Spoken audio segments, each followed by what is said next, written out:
प्रिय दर्शकों, नमस्कार। आज मैं आपको जन्म कुंडली के नवम भाव में केतु का फल बताने वाला हूं।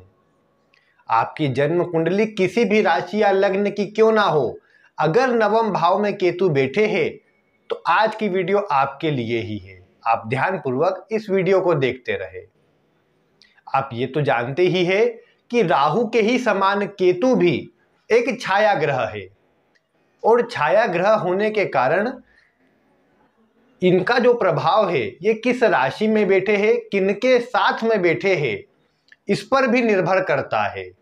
इसीलिए आपको अपनी जन्म कुंडली में ये भी देखना है कि आपके केतु जो नवम भाव में बैठे हैं ये किस राशि में है और किन ग्रहों की दृष्टि या युति में है। तब जाकर के जो मैं आपको बातें बता रहा हूं उसको आप सही तरह से समझ पाएंगे।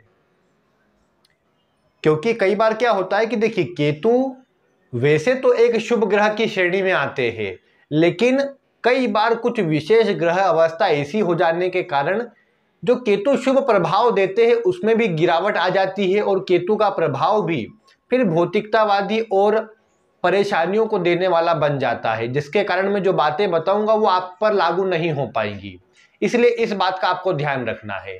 लेकिन सामान्य रूप से अनुभव में जो दृष्टिगोचर होता है वो केतु का फल मैं आपको बताता हूं, आप ध्यानपूर्वक देखते जाइए। सबसे पहले आप देखेंगे कि जिनके भी नवम भाव में केतु है ऐसे व्यक्ति सज्जन और एक बोल सकते हैं कि एक सात्विक जीवन जीना पसंद करते हैं। ज्यादा आडंबर करना या ज्यादा दिखावटी चीजें करना इन्हें पसंद नहीं होता। धार्मिक स्वभाव के होते हैं, दूसरों की सहायता करना, दूसरों के लिए अच्छा सोचना इनके स्वभाव में रहता है। अब ये केतु जितने मजबूत हो उतना प्रभाव आपके लिए बढ़ता जाएगा, उतने अधिक आप सात्विक हो जाएंगे, दूसरों से तो कम अपेक्षा रखेंगे और कई बार दूसरों से कम मिलता भी है जब नवम भाव में केतु हो। तो ऐसे में आप दूसरों के भरोसे नहीं बैठेंगे, अपने ही दम पर सब प्राप्त करने के लिए प्रयास करेंगे। नवम भाव में केतु हो तो जैसा मैंने कहा कि ऐसा व्यक्ति धार्मिक होता है लेकिन दिखावे के लिए कुछ करता नहीं है। जो भी करेगा अपनी श्रद्धा से, अपने विश्वास से करेगा। दूसरों की सहायता भी करना है तो किसी को बताने के लिए नहीं करेगा या चार लोग देख रहे हैं तो सहायता नहीं करेगा, इसके मन से ही दूसरों के लिए अच्छे भाव निकलेंगे और इसीलिए ऐसा व्यक्ति दूसरों की सहायता के लिए आगे बढ़ता है। लेकिन कई बार देखने को मिलता है कि जिसके भी नवम भाव में केतु हो ये जिनके लिए भी अच्छा करता है या फिर कोई धार्मिक कार्य करता है तो अन्य जो लोग होते हैं, जो इसके साथ वाले हो, जो आसपास के कुछ लोग हो, तो वो इसके इस कार्य को दिखावा कहते हैं या इसकी खिल्ली उड़ाते हैं, हंसी मजाक ऐसे व्यक्ति का करते हैं। आप प्राचीन जितने भी ग्रंथ पढ़ेंगे तो सभी ज्योतिष के ऋषियों का मत है कि ऐसा व्यक्ति तो दूसरों की सहायता के लिए ही करता है कार्य, दिखावटी गुण होता नहीं। लेकिन फिर भी जो आसपास के लोग हैं वो इससे जलन या ईर्ष्या का भाव रखते हैं और फिर इसके किए गए कार्य की हंसी उड़ाते हैं, इसका मजाक उड़ाते हैं।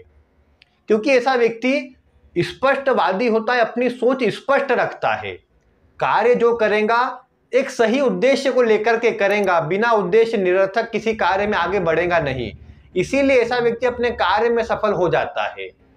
लेकिन इसके कार्य में सफलता को देख करके अन्य लोग ईर्ष्या पाल लेते हैं और परिणाम स्वरूप इसके हर कार्यों में या तो कमी निकालते हैं या फिर ऐसा व्यक्ति जो भी करता है उसमें किस प्रकार इसकी कमी ढूंढी जाए, इसको बदनाम किया जाए, ये प्रयास करते हैं। लेकिन प्रायः देखने को मिला है कि जिनके भी नवम भाव में केतु हो, इनके सात्विक और अच्छे गुणों के कारण इनकी सहायता ईश्वर स्वयं करते हैं और परिणाम स्वरूप विपरीत से विपरीत परिस्थितियों में बाहर निकालने का प्रभाव इनको अपने जीवन काल में देखने को मिलता है। जिनके भी नवम भाव में केतु हो, एक बात आप ध्यान रखें कि जितनी से विपरीत स्थिति आपके सामने आएंगी, जितनी भी बड़ी विपरीत से विपरीत स्थिति आ जाए, आप ये समझ करके चले कि ईश्वर ने आपको वो गुण दिया है कि विपरीत परिस्थितियों से आप आगे न केवल निकल सकते हैं बल्कि कुछ ऐसा कार्य कर सकते हैं जिसमें आप और बड़ी सफलता प्राप्त कर ले। और ये कई बार देखने को भी मिला है कि जब भी परेशानियों का समय आए या कोई विपरीत स्थिति जीवन काल में ऐसी कोई घटना घटित हो जाए जो आपके पूरे विपरीत कर दे, आपको एक ऐसी स्थिति में खड़ा कर दे जिसके बाद परेशानियां ही परेशानियां सामने हो, लेकिन वहां पर जिनके नवम भाव में केतु है वो कुछ ऐसा कर जाएंगे जिसकी अन्य ने कल्पना न की हो। अन्य बल्कि जब ये विपरीत अवस्था में होंगे तो इनका मजाक उड़ाएंगे या फिर वो खुश होंगे कि अब अच्छा हुआ, ये अपनी परेशानियों को अब देखेंगे। लेकिन वहां पर इनके अच्छे कर्म फिर इनके लिए एक सुरक्षा कवच की भांति कार्य करेंगे और इन्हें वहां से निकाल करके और श्रेष्ठ स्थिति में ले जाएंगे, जिससे जलने वालों की संख्या और बढ़ जाएंगी। अब ये सब बातें वो अच्छे समझ पा रहे होंगे जिनके नवम भाव में केतु है। नवम भाव में केतु हो तो ये गुरुजनों का, ईश्वर का एक अच्छा आशीर्वाद कहा जा सकता है। ऐसे व्यक्ति को पूर्व में होने वाली घटनाओं का पूर्वाभास भी हो जाता है। कई बार ऐसा व्यक्ति दूसरों को कुछ बोल दे कि ऐसा होने वाला है तो वो भी घटित हो जाता है। इसका एक प्रमुख कारण यह है कि नवम भाव में अगर केतु है तो यह व्यक्ति को अधिक सोचने पर विवश करता है। ऐसा व्यक्ति जिसके नवम भाव में केतु है वो ये करता है कि जो भी घटना घटित हुई तो वो किस कारण से हुई, क्या इसमें परिणाम रहा, व्यक्ति ने क्या किया जिसका उसको ऐसा परिणाम मिला, ये सब पर विचार करता है और उससे कुछ न कुछ अनुभव अपने पास प्राप्त कर लेता है। तो आगे कोई व्यक्ति अगर इस तरह का कार्य करता मिलता है तो उसे अपने बुद्धि विवेक का उपयोग करके बोल देता है कि आगे ऐसा आपके साथ हो जाएगा। और फिर देखने को भी मिलता है कि जो सोच समझ करके बात ऐसा व्यक्ति बोलता है आगे वैसा की वैसा घटित भी हो जाता है। जिनके नवम भाव में केतु है ये अच्छे ज्योतिषी अवश्य बन सकते हैं, क्योंकि इनके अंदर वो कला होती है कि जो दूसरों की बातों को समझ करके दूसरों को अगर कुछ सलाह दे, कुछ बात बताए तो वैसा उस व्यक्ति के साथ जीवन काल में घटित भी हो। ऐसे व्यक्ति यूं भी धार्मिक होते हैं, पांडित्य कर्म करना हो, ज्योतिष या ऐसे रहस्यमय विषयों से जुड़ना हो जहां पर अपने ज्ञान बुद्धि विवेक का उपयोग करना हो, तो वहां पर ऐसे व्यक्ति अच्छे सफल हो सकते हैं। ऐसे व्यक्ति ज्ञानवान होते हैं तो अपने ज्ञान को दूसरों को बांटने का भी प्रयास करते हैं, दूसरों को भी सही सलाह देने का प्रयास करते हैं। अब देखिए, वैसे कई बार देखने को मिला कि नवम भाव में केतु हो तो ऐसा व्यक्ति कितना ही ज्ञानवान क्यों ना हो, लेकिन शिक्षा ऐसे व्यक्ति की बाधित होती नजर आई है। या फिर ये बोल सकते हैं कि उच्च शिक्षा प्राप्त करने में परेशानी हो या किसी न किसी कारण से ऐसा व्यक्ति उच्च शिक्षा प्राप्त न कर पाए। अब इसे अधिकतर कुंडलियों में लागू हुआ है, लेकिन वही बात आ जाएंगी कि कुछ अगर स्थिति कुछ सामान्य, अगर नवम भाव के स्वामी पंचम भाव के स्वामी अगर मजबूत स्थिति में हो तो संभव है ऐसा व्यक्ति अच्छी शिक्षा प्राप्त कर ले, क्योंकि केतु शिक्षा प्राप्त करने में रोकते नहीं है, बल्कि ऐसा व्यक्ति शिक्षा छोड़ भी दे तो भी कुछ न कुछ सीखते रहता है, तो उसमें परेशानी नहीं है। लेकिन कई बार जो स्कूली शिक्षा है उसमें थोड़ा ये केतु रुकावट उत्पन्न कर देता है।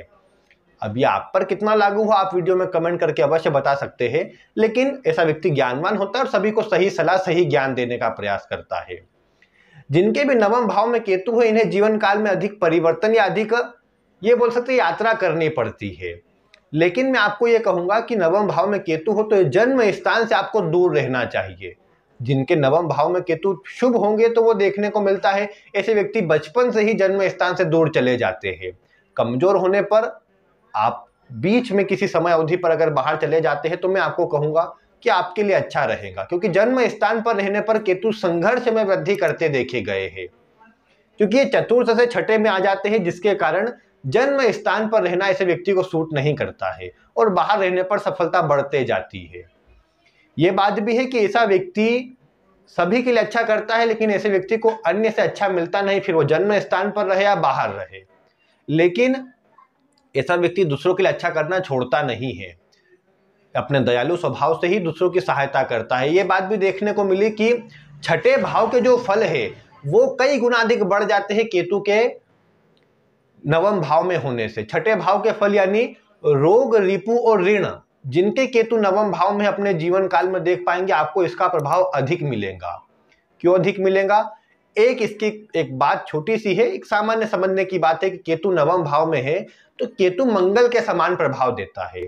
परिणाम स्वरूप कई बार रोग ऐसे व्यक्ति को कुछ न कुछ भ्रमात्मक स्थिति में चलते रहते हैं, समझ नहीं आता क्या हो रहा है।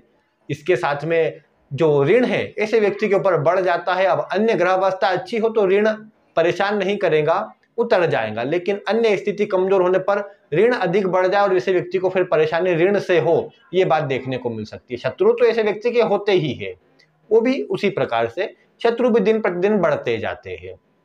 अब इसमें भी वही रहेगा कि कितना शुभ प्रभाव कितना अशुभ प्रभाव।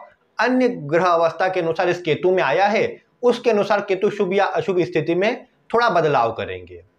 फिर मैंने एक और बात कही थी कि चतुर्थ भाव से ये छठे भाव में आता है, इसलिए चतुर्थ भाव के कुछ सुखों को कम कर देता है, यानी चतुर्थ भाव सुखों का है तो चतुर्थ के जीवन काल में जो सुख की स्थिति होना चाहिए ऐसा व्यक्ति कई बार उसका कम अनुभव कर पाता है।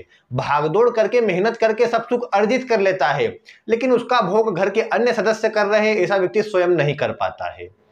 चतुर्थ भाव से माता का विचार करते ऐसा व्यक्ति माता को विशेष प्रेम करेगा, माता को विशेष अच्छा कोशिश करेगा उनको आगे बढ़ाने के लिए, उनको कुछ न कुछ एक जीवन में शुभ स्थिति देने के लिए ऐसा व्यक्ति प्रयास करता रहेगा। लेकिन कई बार देखने को मिला कि माता को भी नसों संबंधी परेशानी हो या कमर के निचले भाग में घुटनों आदि में दर्द हो, ये बातें कई बार अधिक होती है, नसों संबंधी परेशानी कई बार अधिक होती है। तो उसके कारण भी कई बार फिर जो एक अच्छे संबंध है माता से वो, या फिर ये बोल सकते हैं कि जो अच्छा साथ अच्छा सहयोग है वो मिलना चाहिए, उसमें भी गिरावट आ जाती है। वैसे एक बात है, केतु नवम भाव में हो तो ये द्वितीय भाव से भी अष्टम में होता है, तो पारिवारिक सुख के लिए केतु अच्छा नहीं है। यानी ऐसा व्यक्ति दूसरों के लिए कितना ही अच्छा क्यों ना सोचे, ये तो है कि बाहर के लोग तो खैर समझ पाएंगे नहीं, लेकिन घर के लोग भी ऐसे व्यक्ति को समझ नहीं पाते हैं। ऐसा व्यक्ति दूसरों से जो अपेक्षा रखता है वो अपेक्षा कभी पूरी होती नहीं है। इसीलिए ऐसे व्यक्ति को ईश्वर द्वारा एक गुण प्राप्त है और वो है पराक्रम का। ऐसा व्यक्ति पराक्रमी होता है और पराक्रम से स्वयं के बल पर सदैव सभी कार्य करना जानता है, अन्य सहयोग करे वा ना करे ऐसा व्यक्ति स्वयं से सब कुछ प्राप्त कर सकता है। इसीलिए नवम भाव का केतु एक शुभ स्थिति निर्मित करता है और ऐसे व्यक्ति को जीवन काल में सभी सुख प्रदान करता है। क्योंकि जैसा मैंने कहा कि अन्य लोग समझ पाते नहीं है, लेकिन ये बात भी है कि अन्य का सहयोग भी ऐसे व्यक्ति को कम ही मिल पाता है। तो इसीलिए ऐसा व्यक्ति स्वयं के दम पर या स्वयं की मेहनत से आगे बढ़ता है। जो भी जीवन में हासिल करा हुआ है ऐसे व्यक्ति ने, आप ये 100% बोल सकते हैं ऐसे व्यक्ति ने स्वयं के दम पर हासिल किया है। इसीलिए उसके जो मायने होते हैं, जो सफलता के मायने होते हैं वो कई गुना अधिक होते हैं। और जो भविष्य की बातें ऐसे व्यक्ति को पूर्वाभास होता है, ये बात भी है कि ऐसा व्यक्ति भविष्य की सोच करके भी चलता है। तो दोनों का कॉम्बिनेशन ऐसे व्यक्ति को और अच्छी स्थिति में लेकर के जाता है। इसीलिए कुल मिलाकर के कहा जाए तो नवम भाव में केतु हो तो यह सब प्रकार से श्रेष्ठ परिणाम देता है। अब कुंडली में नवमेश की स्थिति है, अगर ज़्यादा खराब हो जाए और केतु विशेष कमजोर अवस्था में किसी प्रकार से हो जाए तो फिर बात अलग है, इसके जो शुभ परिणाम है उसमें कमी आ जाएगी। बाकी भाग्य आदि के लिए, जीवन में सभी सुखों के लिए और स्वयं से व्यक्ति को सब कुछ हासिल करने के लिए केतु बहुत अच्छा है। सभी सुख और सभी प्रकार से शुभ परिणाम ये केतु देने में सक्षम भी है। बाकी आपकी कुंडली में केतु कैसा प्रभाव दे रहा है और जो मैंने बातें बताई आपको अपने जीवन पर कितनी लागू होती आई नजर आई, ये बात आप वीडियो में कमेंट करके बता सकते हैं। आज की वीडियो पसंद आई हो तो इसे लाइक करें, अन्य लोगों तक शेयर करें और ऐसी ही वीडियो देखने के लिए चैनल को सब्सक्राइब करें।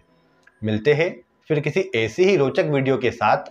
वीडियो देखने के लिए आपका बहुत बहुत धन्यवाद।